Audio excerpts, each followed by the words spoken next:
तीन महामंत्र। ओम त्वमेव साक्षात् श्री महालक्ष्मी महासरस्वती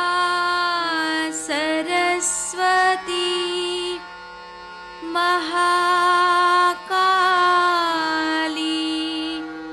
त्रिगुणात्मिका कुंडलिनी साक्षात् श्री आदिशक्ति माताजी श्री निर्मला देव्यै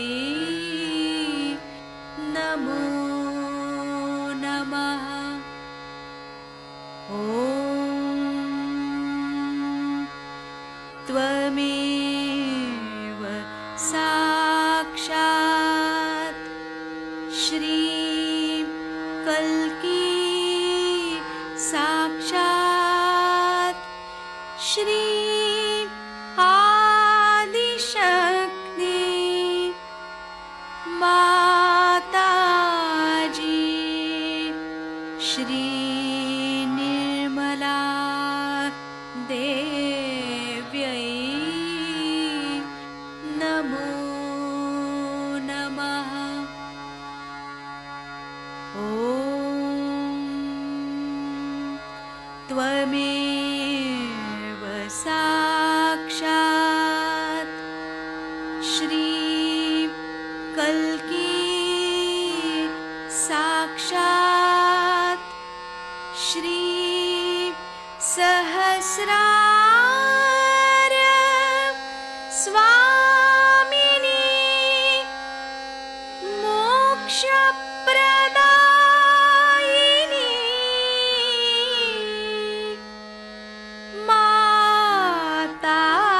माताजी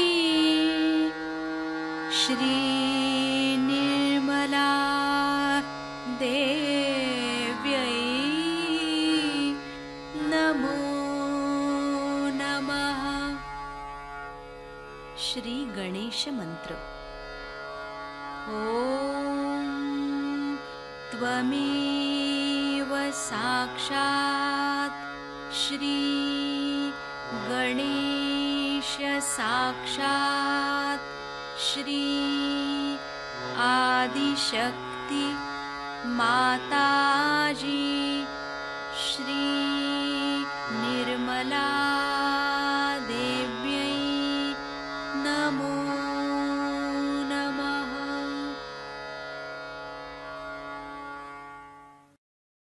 जय श्री माता जी। दोनों हाथ माँ के सामने हृदय में श्री माता जी को नमन करते हुए, माँ की छवि को निरंतर देखते हुए, श्री माता जी हम सभी आपसे बहुत प्रेम करते हैं, कृपा करके हम सभी के हृदय में आइए। हृदय में माँ के प्रेम को अनुभव करेंगे।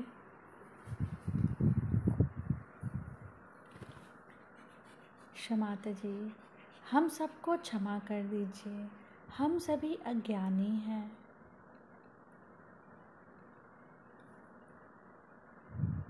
श्री माता जी हम सभी के हृदय को और पावन कीजिए।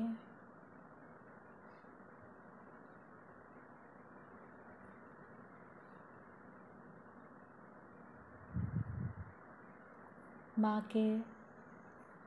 की छवि को बीचों बीच हृदय में स्थिर करते हुए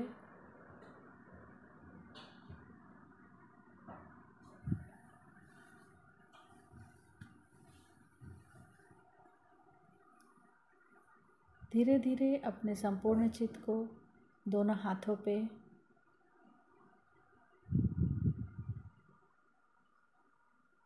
धीरे धीरे अपने संपूर्ण चित्त को सेंटर स्वादिष्ठान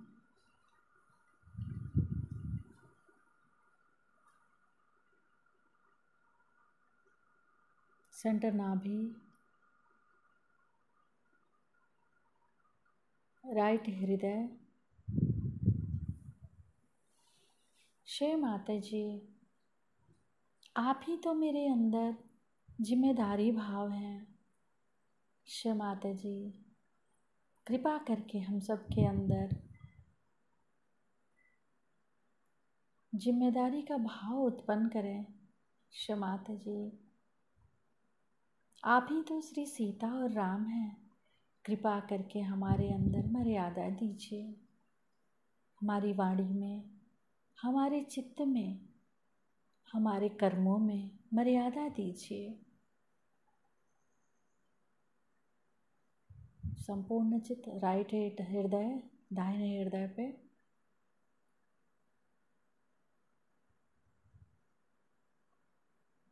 शे माता जी, हमारे दाहिने हृदय में श्री सीताराम जी की समस्त आशीर्वाद दीजिए।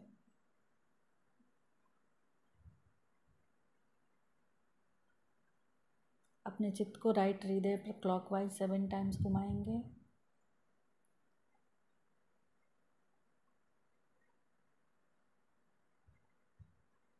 श्री सीताराम साक्षात मंत्र। ओम त्वमेव साक्षात श्री सीताराम साक्षात श्री आदि शक्ति माता जी श्री निर्मला देव्यै नमो नमः।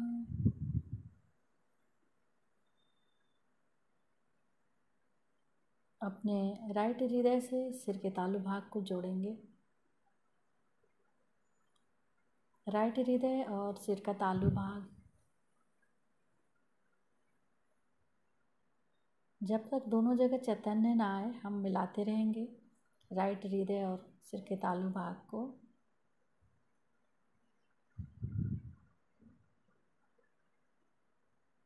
एक बार और मंत्र। ओम त्वमेव साक्षात श्री सीताराम साक्षात श्री आदि शक्ति माता जी श्री निर्मला देव्यै नमो नमः। सिर के तालु भाग और राइट हृदय में एक रूपता आनी चाहिए।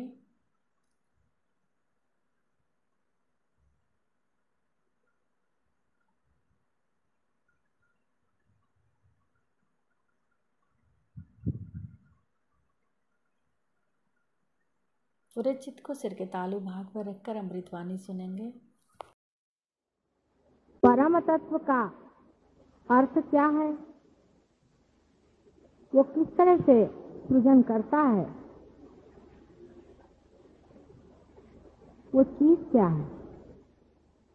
इसके बारे में अनेक ग्रंथ, भाषण आदि बहुत कुछ व्याख्यान संसार में हुए, बहुत कुछ कहा गया है।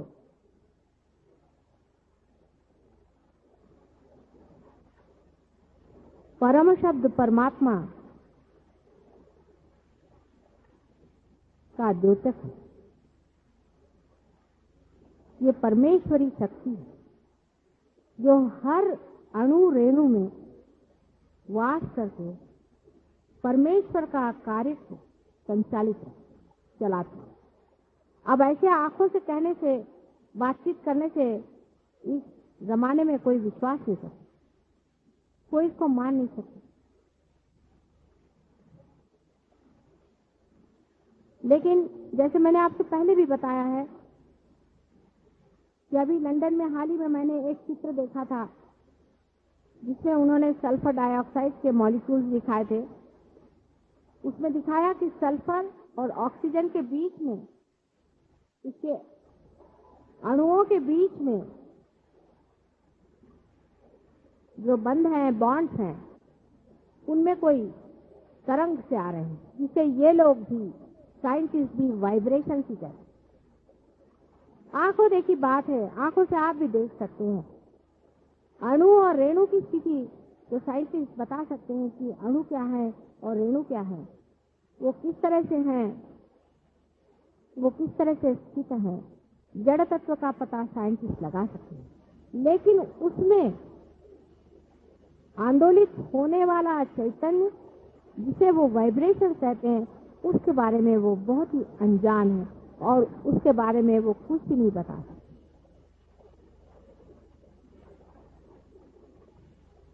हर एक जगह वो तत्व आंदोलित हो रहा है। वो जड़ में है, वनस्पति में है, पशुओं में है और आप में।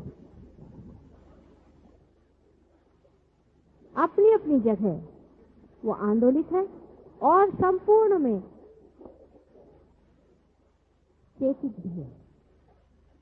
माने ये कि जो परम तत्व आपके अंदर चेतना पा रहा है, वही इस बैठक में भी है। अंतर इतना ही है कि उस चेतन तत्व को जानने वाला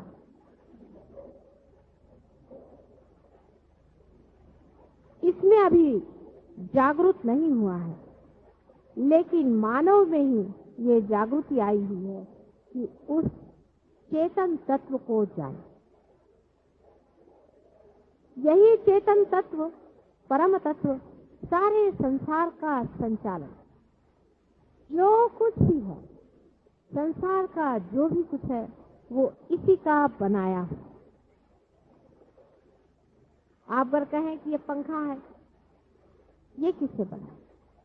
ये भी उसी चेतन तत्व की ही चालना से ही मूर्त स्वरूप में आज पंखे के रूप में आया है। साइंस भी उसी चेतन तत्व की चालना से, उसी की प्रेरणा से ही हमारे बुद्धि में समाया हुआ दृष्टिगत होता। जो वाणी आज हमारे मुख से निकल रही है, वो भी उसी चेतन तत्व के प्रभुत्व में चलती है। सब कुछ उसी चेतन तत्व से चल रहा है। आप इसी से समझ लें कि हमारे अंदर जो जीवन है, वो उसी चेतन तत्व का आविर्भाव है। जिस दिन ये हृदय बंद हो जाएगा, उस दिन आप देखिएगा कि यही वाणी रुक जाएगी, आंखें रुक जाएंगी, विचार आना रुक जाएगा, कहना सुनना बंद हो जाएगा। ये शरीर एक व्यर्थ सा बुझे हुए दीप जैसा खत्म हो जाएगा। फिर चेतन तत्व को जानने की क्या जरूरत है? ये जरूर जान लेना चाहिए। इस युग में मानव ये सोचता है, ये सब जानने की क्या जरूरत है, भगवान भगवान करने की जरूरत क्या, इसका हमें क्या फायदा है, इसके पीछे में क्यों भागे, क्यों समय बर्बाद करें, अपने जिंदगी को क्यों ना आनंद में रखें। लेकिन एक बड़ा भारी सत्य है जो हमसे छिपा है माया के रूप में, कि आनंद सिर्फ चेतन ही स्वरूप अपना सकते। इसीलिए संसार में आप किसी से भी पूछो, कोई रईस हो, गरीब हो, क्या भाई तुम सुखी हो? कहेगा नहीं भाई। तुम्हें आनंद आ रहा है? नहीं आ रहा। आखिर जिस देश में, अपने देश को छोड़ दीजिए, लेकिन और देशों में जहाँ पर इतनी अधिभौतिक प्रगति हो गई है, जहाँ लोग इतने ऊंचे सिरे पर पहुंच गए हैं कि उनके पास सारी सुख मिल रहा है, वो लोग महान दुखी क्यों है? सोचने की बात है। बहुत से लोगों में ये विचार ही नहीं उत्पन्न होता है कि हमें आनंद क्यों नहीं मिलता। हम किसी भी चीज की ओर दौड़ते हैं। सारे इकोनॉमिक्स का ही आधार स्तंभ एक ही वाक्य है कि no economic want in fashion. किसी भी इसकी आप जरूरत रखें। आज आपको चूड़ियों की जरूरत है, चूड़ियां मिल गई। चूड़ियों के बाद आपको जब मिल गई तो उसका कोई अर्थ नहीं रहा, फिर आपको साड़ी चाहिए। साड़ी मिलने के बाद में आपको कुछ और चीज चाहिए, उसके बाद में कुछ और चीज। In general no economic want is fashion. इसका मतलब यह है कि मन उस चीज को हर एक चीज में खोज रहा है, लेकिन किसी भी चीज में वो तृप्त नहीं है। तृप्ति कहीं भी नहीं होती, प्यास कहीं भी नहीं दिखती है। प्यास बढ़ती ही जाती है, बढ़ती ही जाती है, बढ़ती ही जाती है। प्यासा ही का प्यासा आदमी मर जाता है, फिर जन्म लेता है, फिर प्यासे जैसा दौड़ता है। धर्म में भी वो दौड़ते ही रहता है, खोजते ही रहता है, लेकिन आनंद नहीं पाता। कारण उसका एक ही है कि जिस चीज से आनंद का उपभोग होता है वही चीज हमारे अंदर अभी जागरूक है। एक अगर दीप है और अगर वो चाहे कि मेरे से प्रकाश, मेरे अंदर प्रकाश और बाहर प्रकाश, तो उसके अंदर दीप ही जलाना पड़ेगा, दूसरा कोई भी मार्ग उसका। वो प्रकाश से भागकर अगर प्रकाश जलाना चाहे तो कैसे प्रकाश आए? परम तत्व से मुंह मोड़ करके आप कभी भी संसार में आनंद नहीं पाए। अब ये कोई मैं नई बात नहीं बता रही,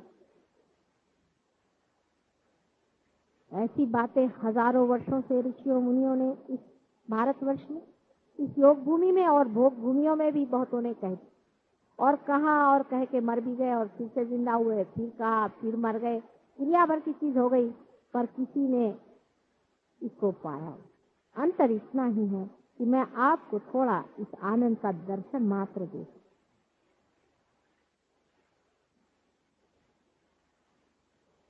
इस आनंद को पाने के लिए आपको थोड़े से अपने दर्शन होने। जो आपके अंदर आनंद दे रहा है वो आप अपने स्वयं हैं और उसके दर्शन देने की पात्रता आपने स्वयं ही सीखी। सिर्फ मैं इतना ही करती हूँ कि जरा आपका शीशा पोंछ देती हूँ।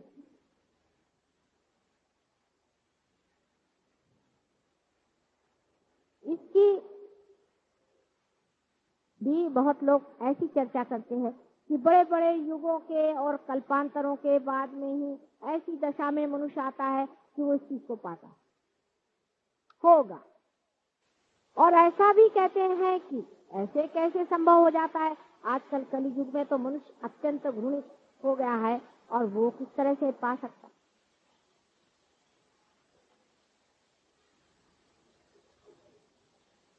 अब इस पे जवाब ऐसा ही देना चाहिए कि इसी कलयुग में अगर हम चंद्रमा पर जा सकते हैं तो हो सकता है कि अपने अंतर तब में भी चले। कोई ऐसी करुणा ही स्वयं उतर आए कि आप लोग इस दशा में आ जाए। क्यों नहीं हो सकता? आखिर इतने दिनों से जो आप घंटियां बजा रहे थे और आरतियां उतार रहे थे और आवाहन पे आवाहन हो रहे थे, हजारों देवताओं के जो पूजन हुए थे और जो मस्जिदों में बुलंद आवाज से परमेश्वर को पुकारा जा रहा था, वो क्या कोई सुनने वाला कोई बहरा था जो कभी सुन ही नहीं सकता? या तो एकदम वो बहरा ही था या आप एकदम ही मूर्ख थे। और अगर सुनवाई हो गई हो और अगर समझ लीजिए कोई इंतजामात हो गए हो तो उसमें इतनी शंका करने की क्या जरूरत है? आपकी गठरी से मैं कुछ लेती नहीं हूँ, आपसे मैं कुछ मांगती नहीं हूँ, आप ही मैं आपको जगा रही हूँ, आप ही की शक्तियां आप में दे रही हूँ। लेकिन मनुष्य बड़ा विचित्र, जो आपकी सारी पावर्स और शक्तियां खींच ले और अपने वश में करके आपको नचाए, ऐसा आदमी आपको पसंद आता है। जो जन्म जन्मांतर तक आपको लूटता रहे, आपके पैसे, आपकी इज्जत, आबरू, उसके पीछे भागना आपको पसंद आता है। बड़ा अजीब मनुष्य का मन है। हजारों आदमी ऐसे आदमी के पीछे भागते हैं जो पूरी तरह से आप पर छाकर और आपको एकदम ही गिरा देता है और छोटा सा नगण्य बना करके और जन्म जन्मांतर के लिए आपको शापित कर देता है। ऐसे आदमी की तरफ दौड़ बड़ी जल्दी होती है और जो आपकी की स्थापना करने के लिए और आपके ही पूजन के लिए बैठा है, उधर आंख नहीं उठती इंसान।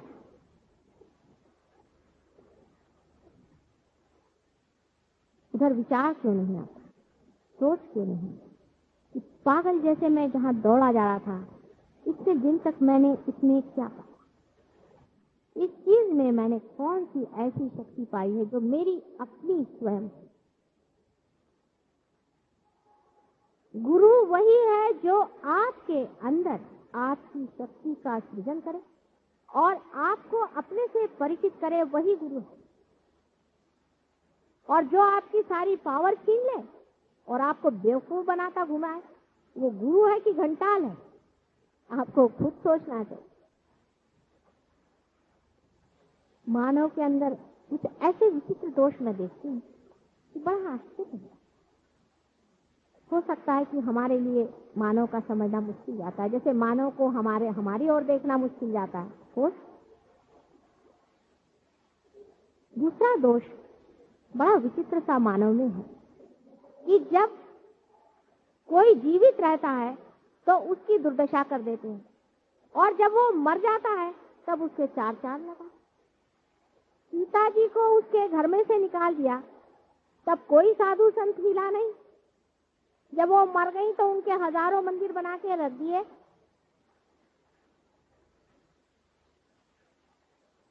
क्राइस्ट को क्रॉस पे चढ़ा दिया।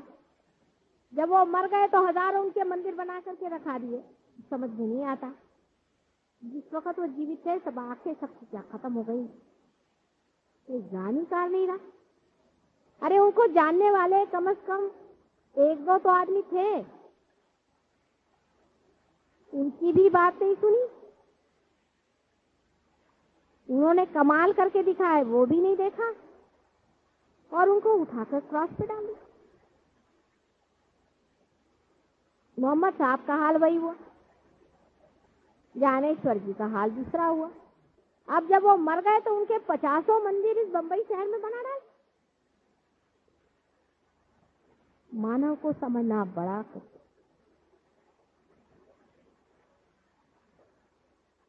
कि जब सत्य जीवित खड़ा हो जाता है तब मानव पीठ मोड़ लेता है, और जब वो किसी आत्मा में मृत होकर खत्म हो जाता है तब मानव अपने माथे पे लगा के मैं फलाना, मैं डिकाना, मैं ज्ञानेश्वर जी का संत हूं, मैं फलाने का डिकाना हूं, और घूमता। मरी हुई चीजों से इतना प्रेम मानव को क्यों है, मुझे कुछ समझ।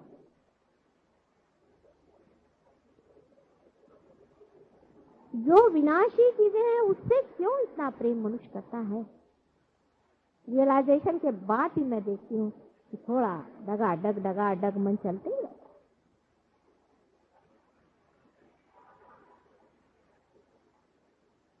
मृत में, किसी भी मृत वस्तु में, जड़ वस्तु में अपना ध्यान देना ही स्वयं मृत हो जाना है। विराट का पूरा चित्र आपके सामने अगर हम खड़ा भी करें तो कोई फायदा होने वाला नहीं, ये हमें कभी कभी लगने लगता। मनुष्य की खोज क्या सत्य की है या असत्य की है। मनुष्य का प्रेम असत्य से क्यों है। हालांकि वैसे देखिए तो हमें असत्य कोई अच्छा नहीं लगता। अगर हम आपसे कोई बात झूठ बोले तो आपको थोड़ी हम अच्छे लगेंगे।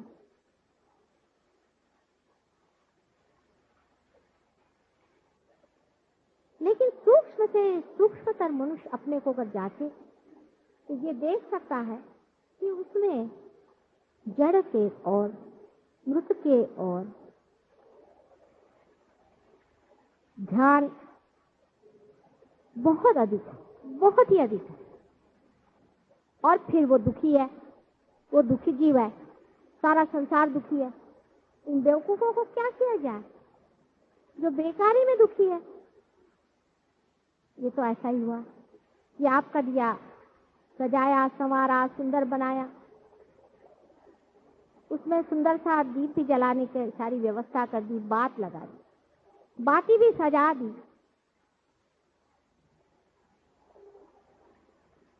और दीप भी जला दिया, तो भी आप दुखी हैं, अंधेरे में हैं। इस पर गौर करना होगा, इस पर सोचना होगा। संसार में बहुत बड़ा घनघोर संग्राम चल रहा है। जो संग्राम आपने काली के अवतार में सुना था, उससे महाभयंकर संग्राम आज संसार में चल रहा है। इसमें जिसकी जीत होगी वही निर्धार करेगा कि सृष्टि का सृजन पूरा होगा या खत्म होगा। एक तरफ तो पूरी तरह से राक्षस और उनकी सेनाएं तैयार बैठी हुई हैं अधिकतर तो मृतावस्था में ही वो हैं, और कुछ कुछ राक्षसों ने जन्म लिया हुआ है। क्या हमें उन लोगों का साथ देना है?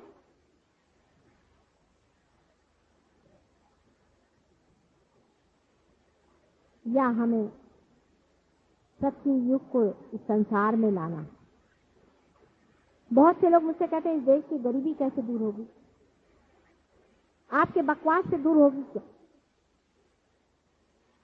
वियतनाम का युद्ध कैसे बंद होगा? आपकी चिंता से बंद होगा क्या? नहीं होगा ना। ये तो इसलिए आप बातचीत कर रहे हैं कि आप असलियत से अपना मन हटाओ। जो युद्ध वियतनाम में है वो आपके अंदर भी हो रहा है। जो अमीरी गरीबी की बातचीत है वो आपके अंदर भी हो रही है। आप अगर अमीर होना चाहें तो अपने अंदर हो सकते हैं, और गरीब दरिद्र होना चाहें तो अपने अंदर हो। जिस देश की आत्मा ही दरिद्री हो जाए वो देश अमीर कैसे हो सकता है?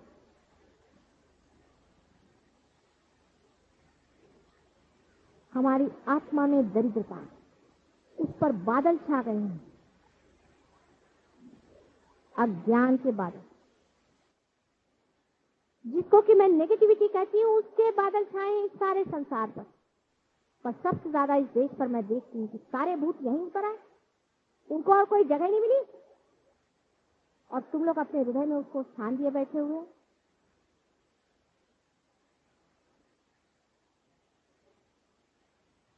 मन की दरिद्रता दूर हुए बगैर सारा सुहावना समय भी बेकार जाता है।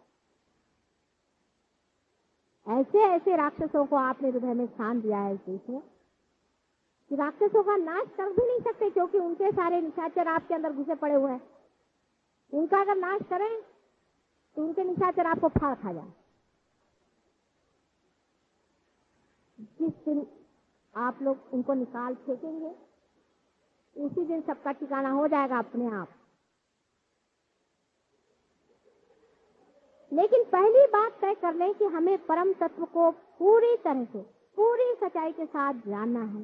इससे बढ़ के संसार में कोई धन संपत्ति नहीं। परम धन वही है। सारे परम आनंद की उपलब्धि उसी में ही है। उसको पहले पा लीजिए। अपने मन को इधर से उधर करने की कोई जरूरत नहीं। बेकार की बातें लेकर के इस देश की गरीबी कैसे दूर होगी? तो आप प्राइम मिनिस्टर ऑफ इंडिया हैं, जो आप सब चीज का ठेका लिए बैठे हैं।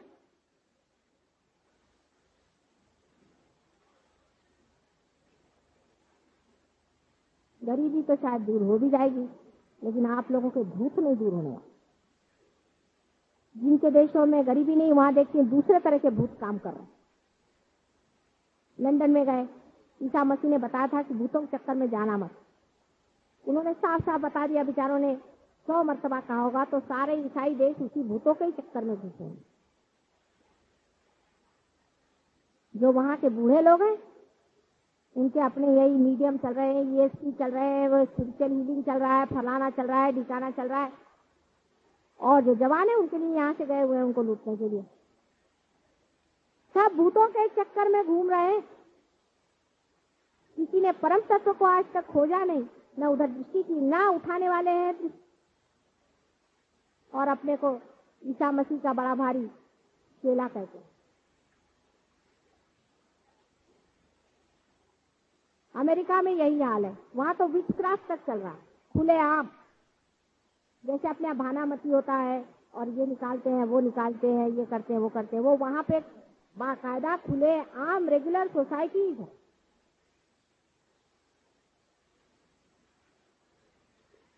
अपने यहाँ उसका नाम धार्मिक और भगवान बन के लोग करते हैं। जैसे अपने यहाँ डबल स्टैंडर्ड है ना, ढोंग बहुत है। इसी देश में ऐसा ढोंग पला।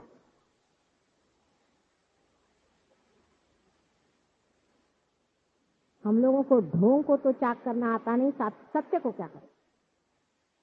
ऐसा ढोंग इन लोगों ने रचा हुआ है। इन भोंदुओं के पीछे में आप लोग आंख मूंद करके भागे चले जा रहे।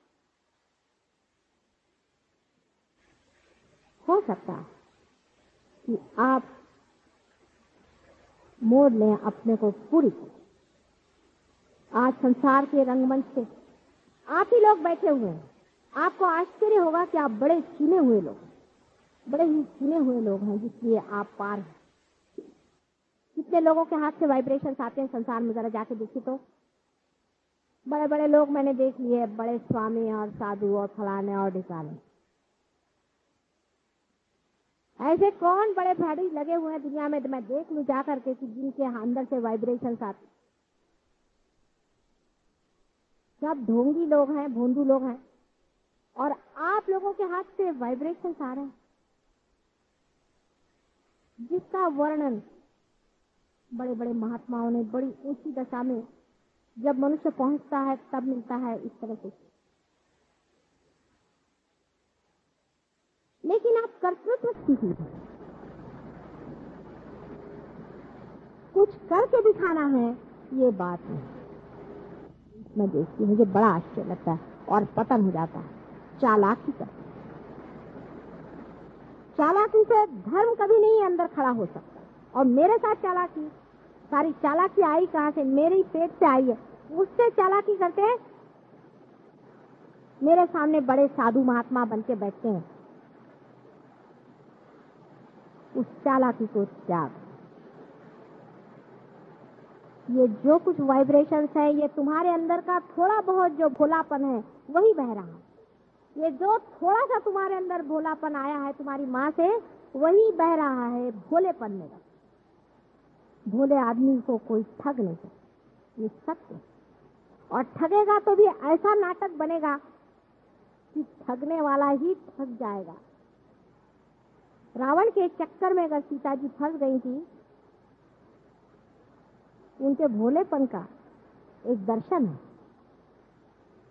लेकिन मजाल नहीं कि उनका वो हाथ पकड़ सके या उनसे कोई बदतमीजी कर सके। भोलेपन की तेजस्विता कहाँ और रावण की चालाकी कहाँ? एक साधारण स्त्री अबला, उसके ऊपर किसी भी तरह का वो हमला नहीं कर सकता। और जब तक सीता जी को अपने सर पे उठा रखा, उसे अपनी साक्षात माँ याद आती। उसका सारा बड़प्पन एक छोटे बच्चों जैसा हो गया। सत्य अनुसया की कहानी आपने सुनी है ना? ऐसा ही श्री रावण जी का हाल था। इसलिए अपने भोलेपन को न त्यागे, अपने भोलेपन में, सादगी में, सहज योग में उतरिए। वही आपको अत्यंत कर्तृत्व शक्ति दे। आप ही लोग स्टेज पर है, कोई और आता ही नहीं। और कोई आ जाए मेरा बेटा तो मैं आपको दिखा दूं करिश्मे, लेकिन कोई आता ही नहीं, कहता इन्हीं को चलने दो। क्योंकि आजकल सोशलिस्टिक पैटर्न चला है ना, सामान्य जनता से ही असामान्य काम करना है, सामान्य लोगों से ही असामान्य करके दिखाना है। इसीलिए ऐसे कोई आते नहीं, और आते तो जंगल में जाके बैठते हैं। आप लोग स्टेज पर आए हैं, बैकग्राउंड में सब लोग बैठे हैं गण आदि, इसका आपको पता भी लगेगा। लेकिन याद रखना कि एक एक आपकी एक्शन, एक एक आपकी बात जो आप मुझसे छुपाएं और गड़बड़ियां करें, सब चीज उनके पास लिखी जा रही है। और वो ऐसा आपको टांग अड़ा कर गिराएंगे कि फिर कहिएगा मुंह के बल आकर कि माँ ये क्या हुआ, हम तो तुम्हारी ही सेवा करते। उनसे आप पार नहीं आ सकते। इसलिए मैं बार बार आपसे बता रही हूँ कि बच के रहना। सहज योग में बहुत ही भोलापन चाहिए, और जो आप में भोला होगा उसके साथ सारे की सारे सेवा में खड़े, उसके चरणों में पड़ने के लिए तैयार है। किसी भी चालाकी में घुसने का प्रयत्न न करें। फिर आप बचे हुए हैं, फिर आप प्रोटेक्टेड हैं, फिर आप मेरे कवच में हैं। चालाकी से बचते।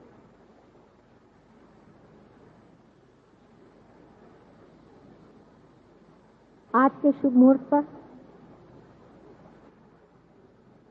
आपसे बार बार एक ही कहना है कि कोई क्षण अपने जीवन में ऐसे महत्वपूर्ण होते हैं कि हम इस किनारे से उस किनारे चल ही जाते, भवसागर तर ही जाते हैं। लेकिन भवसागर की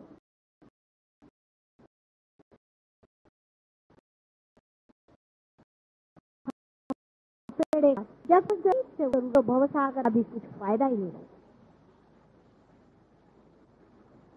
आप लोगों को जो भी अनुभव साक्षात्कार के आए, वो किनारे पर जब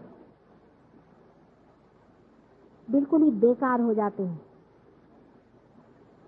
तब मेरी समझ नहीं आता कि अब इनको कौन सा इंजेक्शन दूं कि उठ खड़े हो जाओ। हर एक को आज प्रतिज्ञा करनी चाहिए, जो लोग पार हैं, कि हमारे हाथों से बहुतों के हृदय में दीप जले और जो आनंद हमने उठाया है वही हम सबको बांटे। इसकी प्रतिज्ञा आप सबको करनी चाहिए। इसके लिए हम क्या कर रहे हैं, हम इसके लिए क्या प्रयत्नशील हैं। इतने शिष्य तो कभी भी किसी भी गुरु से नहीं होंगे जितने मेरे बच्चे हैं, और शिष्य से भी कहीं अधिक बच्चे अपने होते हैं।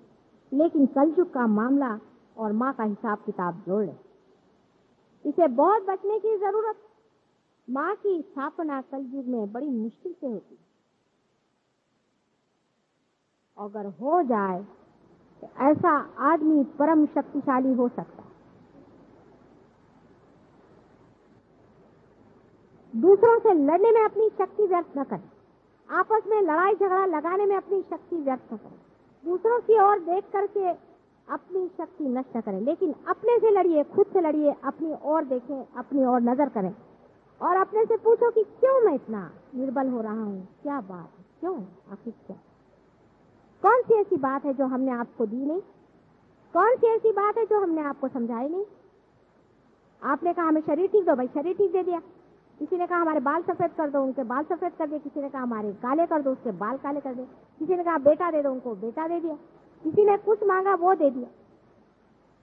किसी ने कहा माँ इसका सारा ज्ञान बताओ, सारा गोप से गोपनीय ज्ञान बनाने की बैठे।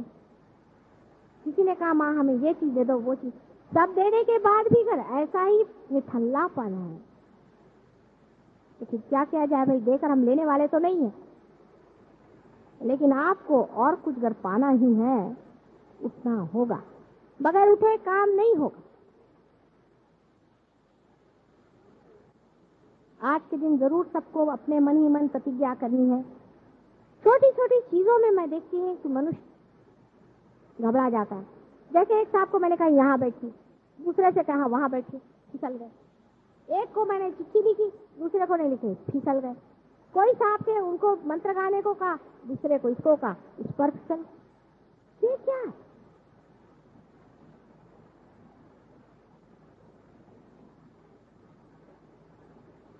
आपको क्या मैंने आत्म तत्व का ज्ञान नहीं दिया? क्या आपको मैंने परम तत्व की बातें नहीं बताई? इसमें मैंने कभी कंजूसी किया है क्या? ये जगह की बैठा बैठी और ये मूर्खता की बातें, इसके लिए लड़ने वाले लोग क्या पाएंगे? कोई आदमी यहाँ बैठे, कोई आदमी वहां बैठे, चाहे कहीं भी बैठे, माँ के हृदय में बैठना चाहिए। या अपनी कुर्सियां लेकर के एक भी आदमी मर जाए तो मैं मान लूं कि उस भी कुर्सी का कोई अर्थ होता है। सबकी कुर्सियां भी यहीं छूट जाती है और बैठक भी छूट जाती है। आध्यात्म की बैठक दिखाइए, जो गहराई में उतरता है वो बैठ कर बैठता है। दूसरों से आपसे कोई मतलब नहीं है। अंदर ही अंदर आप मुझे जान सकते हैं, अंदर ही अंदर आप मुझे पा सकते हैं, लेकिन अपने ही अंदर अंदर घुसना होगा। दूसरों के ऊपर या दूसरों के ओर जिनकी दृष्टि है, उनसे मैं बार बार ये बताना चाहती हूँ कि ऑर्गेनाइजेशन का कोई मेरे आगे मतलब नहीं। मेरे लिए ऑर्गेनाइजेशन आदि कुछ चीज का मतलब नहीं। जो आपके शरीर के अंदर ऑर्गेनाइजेशन चल रहा है, उसको क्या आप संभाले हुए हैं? आपका हृदय जो टाइम से धक धक कर रहा है, आपके श्वास जो बराबर चल रहे हैं, पेट के अंदर जो आपके पूरा खाना पचन हो रहा है, उसका ऑर्गेनाइजेशन क्या आप संभाले हुए हैं? उसको कौन संभाल रहा है? उस ऑर्गेनाइजेशन को, उसके अंदर का परम तत्व। और वही परम तत्व आपके ऑर्गेनाइजेशन और सब आपके एकत्रित भावनाओं को संभालने वाला और इस महान कार्य को उठाने वाला। लेकिन ये बीच में अड़ंगेबाजी लगाने की हमारी वृत्ति, जिसे कि लोग भारतीय वृत्ति कहते हैं, शर्म आना चाहिए हमको भी, जिस भारतवर्ष में ऐसे महान महान लोगों का वास हुआ, उनके चरण इस धूलि पर पड़े हुए, उस भूमि में इतने निष्कृष्ट जाति के लोग पैदा हुए हैं। समझ में नहीं आता है कि कलियुग क्या सारा यही अवतरित होने वाला है। जब भी आपका मन कोई जलसी से भर जाए, अपने साथ घृणा करें, घृणा करें, छी छी छी छी।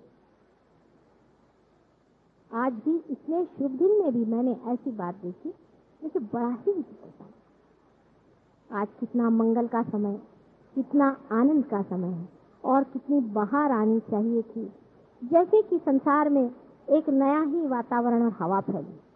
उसके जगह देखती क्या हूँ कि जलसी की बात है। यही दुश्मन है हमारे, याद रखिए। हमारे महत् कार्य में, हमारे परम कार्य में परम तत्व जीना चाहता है, पनपना चाहता है, फूटना चाहता है सारे संसार के सुख और आनंद और शांति की। आप लोग जरा संभल के रहे, आप लोग जरा संभल के रहे और उसको पालें। सहयोग का जो एक छोटा सा दोष है, उसे समझ लें कि आपकी स्वतंत्रता पूरी तरह से मानी जाएगी, आपकी स्वतंत्रता पूरी तरह से मानी जाएगी और उसका पूरा आदर होगा। अपनी स्वतंत्रता का उपयोग आप अपने को परतंत्र करने में मत लगाइए। अपनी स्वतंत्रता की इज्जत करें और अपनी स्वतंत्रता को जानें। बाजी हमारी होगी। आज कुछ लोग नए हैं यहाँ पर, बहुत से लोग पुराने भी हैं, जो पा चुके हैं, जिनके पास में वाइब्रेशंस हैं। आपके वाइब्रेशंस मुझे खींचते हैं। आप में वाइब्रेशंस बहुत ज्यादा हैं, लेकिन उसका कुछ अंदर ईको कम आता है। उसके अंदर प्रसाद कम आते हैं। बहुत वाइब्रेशंस हैं आप में। मुझे खींच लाए लंदन से, मैं भागी चली आई उसी वाइब्रेशंस की वजह से। ऐसा लगा कि एक सहस्त्र दलों का कमल खिल रहा है बंबई में। कमल अपनी जगह खिल रहा है, लेकिन पंखुड़ियां अभी तक निर्जीव नजर आती। उसे में जीवन हो, अपने जीवन को वो जाने, वो सुगंधित हो और हर एक पंखुड़ी में से सुगंध सारे संसार को व्याप्त कर ले। उसी दिन स्वर्ग और परमात्मा सभी एकाकार आपको यहाँ नजर आ जाए। अब सब लोग मेरी ओर हाथ करें और जो लोग रियलाइज हो करके भी छोड़ दीजिए, खेलने दीजिए, बच्चे को मत रोकिए। जो लोग रियलाइज होकर के भी थोड़े बहुत जलवल रहे हैं, वो लोग हाथ को झटकें या हिल रहे हैं वो झटक लें। वो 2 मिनट में बात खत्म हो जाएगी। वो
उर्धा